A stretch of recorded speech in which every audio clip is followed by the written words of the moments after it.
Good morning, friends. So today I'm just going to do a quick video showing you how to up pot some seedlings. I started a whole bunch of tomato seedlings about 4 weeks ago, and I've been needing to up pot them for at least 2 weeks. You know, we just do what we can when we can. So I'm gonna work on getting some of these tomato seedlings up potted today into their own pot so they can actually leaf out and grow. They've got about 6 more weeks before they can go out into the garden. I'll show you really quick on how to do that. It's way simpler than you may think. So I've got this tomato variety here, and this is a mortgage lifter variety. And I am just going to gently kind of squeeze the pot as I lift all of the seedlings up at the same time. And you could also kind of dump it upside down, but you just want to be very gentle. Whenever you're up potting seedlings, you must be very gentle. I mean, they're little tiny baby plants, so they're very easy to break. And if you can see, I mean, this block of soil here is full of roots, full of life from these tomato seedlings. And luckily it's not root bound to the point where the roots are wrapping round and round and round. So I'm getting it at a good point. And I did water all of these seedlings yesterday, so they're going to be pretty easy to break apart. The roots are very moist. If they were dry, they would be more brittle, and you'd be breaking off and losing a lot more root. So the roots are nice and moist, and this is the simple part. You're just going to gently kind of tease the bottom out. We're just going to gently tease the bottom out, and this is going to be a little bit messy, so make sure you're working in a space that can get messy and muddy and, you know, wet soil. But I'm just gently teasing the soil away from these roots here at the bottom. And I'm working my way up. And you know, you may lose a little bit of the root system. That's okay. Just be real gentle. New roots will grow. And then as you get towards the top, this is where you're going to start gently separating the seedlings from one another. And I kind of like to work in clumps, especially like in a case like this where I have a lot of seedlings all in one pot. So there's like 18 seedlings here, and you know, you don't have to start your seeds all in one pot. You can put one seed per pot if that's what you want to do and have time to do it. But for me, it was just a little bit easier to start them all together like this. Okay, so I'm gonna work with this clump, and I'm just gonna keep gently teasing away each little baby seedling and just setting it down. See, and look at these really nice little root systems on them. We want to see nice healthy roots. And some of these seedlings are smaller than others, and this is just kind of nature's way of sorting out the strongest from the weakest. So the weaker seedlings are going to be smaller, and the dominant seedlings are going to be bigger, and they're going to take up more space.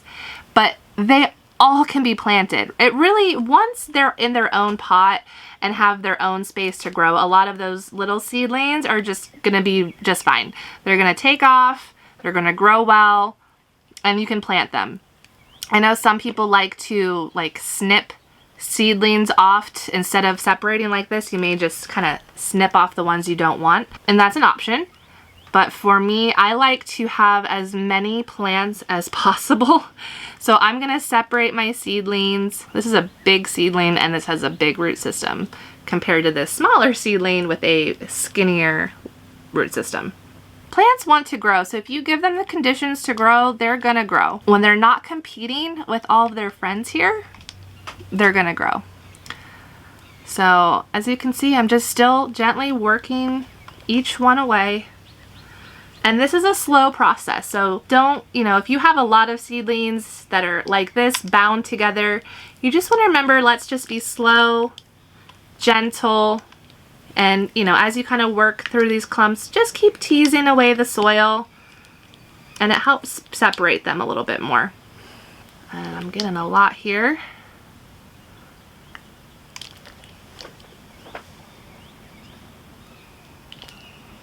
Alright, almost done. Okay. Alright, now we've got them all separated. Okay, so I actually have 20 now that I can count them all, I'll show you. All right, so I just laid them on top of these pots here where I'm gonna put them in. I mean, I could lay them here on the table. I mean, it doesn't really matter where you put them, just keep them in a safe place. All I'm gonna do is poke a hole in here, deep hole, and I'm gonna pop that seedling in just like that. And tomato seedlings, they can be planted deep, so I could actually plant all the way up to the set of leaves. I could put that all down in the soil, because what tomatoes do is they grow new roots off the sides here, off their stem. New roots will grow off the stem. So if you ever hear where people are saying to plant your tomatoes deep, that's what they mean. They plant them all the way up to the top set of leaves. I'll just do another one. Maybe I'll get this one down and further. And you can use your finger, you can use a pencil, you can use a dibber, however you want to make your hole, it's fine. Okay. And I get that one in there. And that's it. I mean, it's very simple on up-potting your tomatoes. It doesn't take much time. Now, if you have a whole tray of tomatoes, it may take more time, but if you have a more reasonable amount than what I have here, you could probably get through it, you know, in half an hour.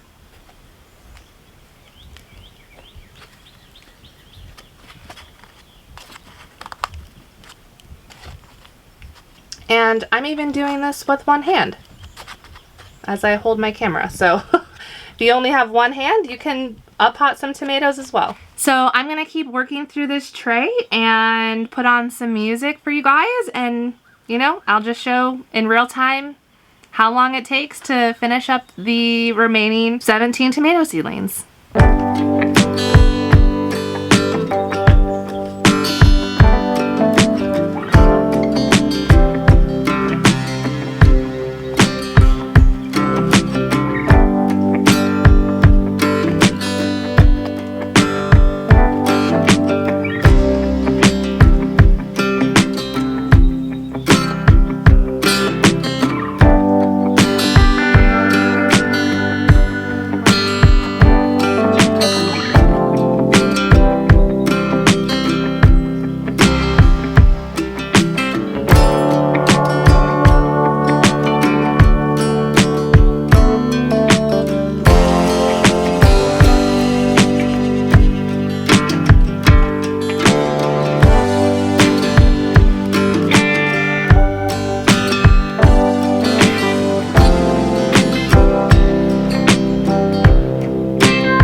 See, that just took a few minutes to get through all of these seedlings, and I actually counted wrong again. There are 21 in total. So I have 21 of these mortgage lifter tomato seedlings, and it almost takes up my entire tray. I've got a couple cells left. I'm gonna need a lot more pots. Now at this point, you're gonna wanna make sure you water your seedlings really well. I like to water from the bottom of my tray, so I'll fill the bottom of this tray up with water, and that will absorb the water from underneath here. See these holes? The water will go up through the holes into the soil. So that's called bottom watering. That's one way you can water your seedlings, and it encourages the roots in your pot here to grow downwards, and when the roots are growing downwards searching for water, it actually makes them stronger. But or you could just water from the top as well. Just take care, try not to get too much water on the leaves.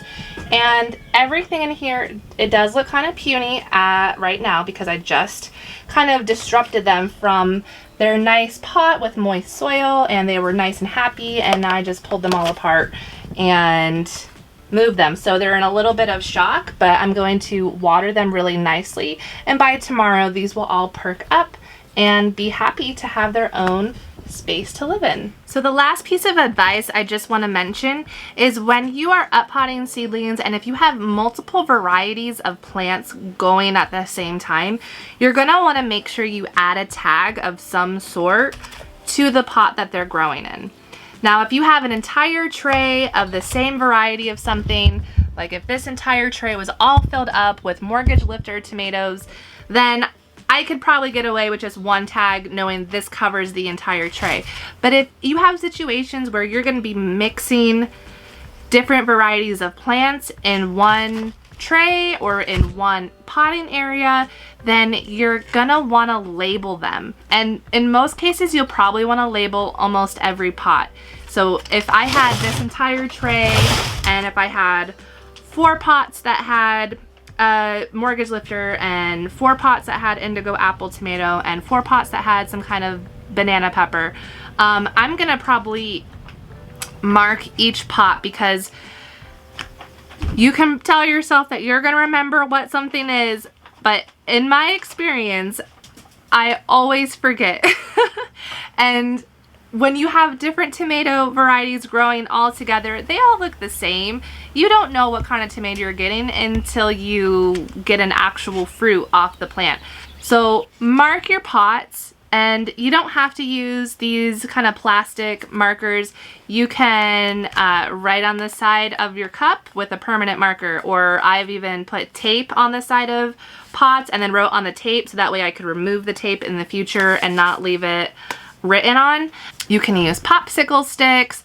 I've seen where people cut old curtain blinds, the plastic kind, and you can use those. I mean, you can get creative and look online. There's all kinds of ways to create plant markers.